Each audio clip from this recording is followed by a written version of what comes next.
সোমবার থেকে মাধ্যমিক পরীক্ষা শুরু, তাই জীবনের প্রথম বড় পরীক্ষায় বসার আগে পরীক্ষার্থীদের শুভেচ্ছা জানিয়ে ভালো পরীক্ষা দেওয়ার কামনা করলেন পুরাতন মালদার নবান্ন ওয়েলফেয়ার সোসাইটির সদস্যরা।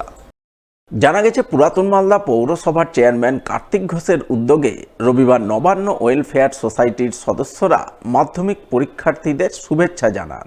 তারা পুরাতন মালদা পৌরসভার গোটা ৯ নম্বর ওয়ার্ড ঘুরে ঘুরে পরীক্ষার্থীদের বাড়ি গিয়ে তাদের কপালে চন্দনের ফোঁটা দিয়ে হাতে কিছু শিক্ষা সামগ্রী তুলে দিয়ে শুভেচ্ছা জানান। তারা যাতে নির্ভয়ে ভালো পরীক্ষা দেয় সেই ব্যাপারে পরীক্ষার্থীদের উৎসাহ প্রদান করেন। এদিনের এই শুভেচ্ছা জ্ঞাপন কর্মসূচির রূপায়ণে হাজির ছিলেন নবান্ন ওয়েলফেয়ার সোসাইটির অন্যতম সদস্যা কস্তুরী দেব ঘোষ সহ অন্যান্যরা।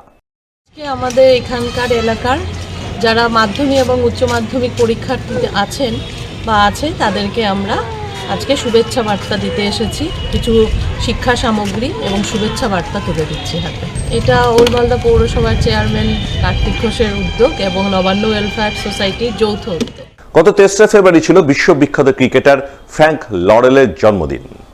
প্রতি বছর ওই দিনটিতেই পালিত হয় সিএবির প্রতিষ্ঠা দিবস। তবে এবছর 23 ফেব্রুয়ারি সরস্বতী পুজো পড়ে যাওয়ার কারণে রবিবার মালদায় পালিত হলো সিএবি প্রতিষ্ঠা দিবস। আর এই দিবস উপলক্ষে দিন রক্তদান শিবিরের আয়োজন করলো মালদার ডিএসএ। শিবিরের ডিএসএ সদস্য সহ খেলোয়াড়রা রক্তদান করেন।